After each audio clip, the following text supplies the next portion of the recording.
Imagine finally achieving a long-pursued goal, or sitting on a sunlit hillside. Instead of expected happiness, you feel a surge of creeping dread. You find yourself scanning the horizon, waiting for the moment everything falls apart. It is like standing on a hilltop with a massive brass telescope permanently fixed on the darkest part of the sky. You watch the storm clouds gather, ignoring the sunrise breaking right behind you. This is the negativity schema. It is a perceptual filter that treats negative outcomes as certainties and positive moments as temporary flukes. This attempt to stay vigilant doesn't keep the storm away. It forces you to live as if the disaster has already arrived. This telescope gets permanently stuck during childhood. It often begins in a worried household, where parental anxiety or depression made a sense of doom the baseline atmosphere.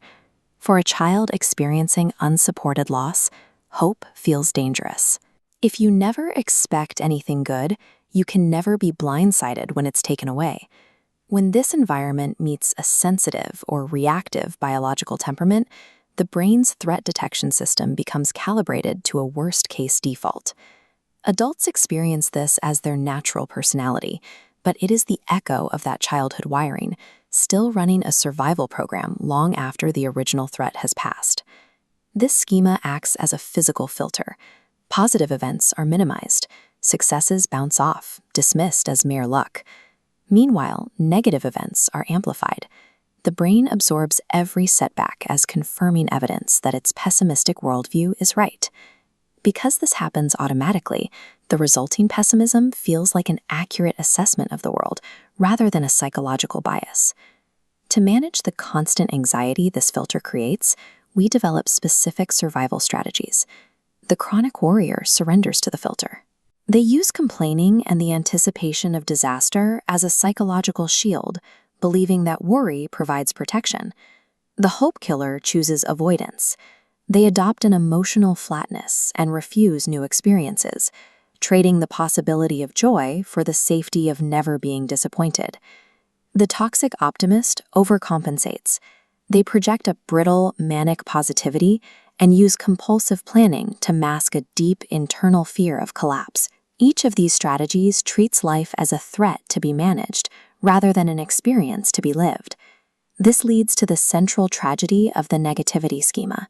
The filter fails to protect you from pain. Difficult things will happen, and they will hurt regardless of how much you anticipated them. The schema only guarantees that you will miss your own life. You remain present for every failure, but absent for every success.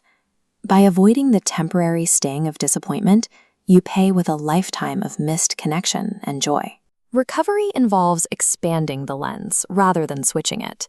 It requires acknowledging the storm clouds while learning to see the light that exists simultaneously. We strengthen the healthy adult by building evidence logs, meticulously tracking outcomes to cross-examine the schema. Over time, the data reveals that things go right more often than the childhood wiring predicted. This allows for the practice of tolerating hope.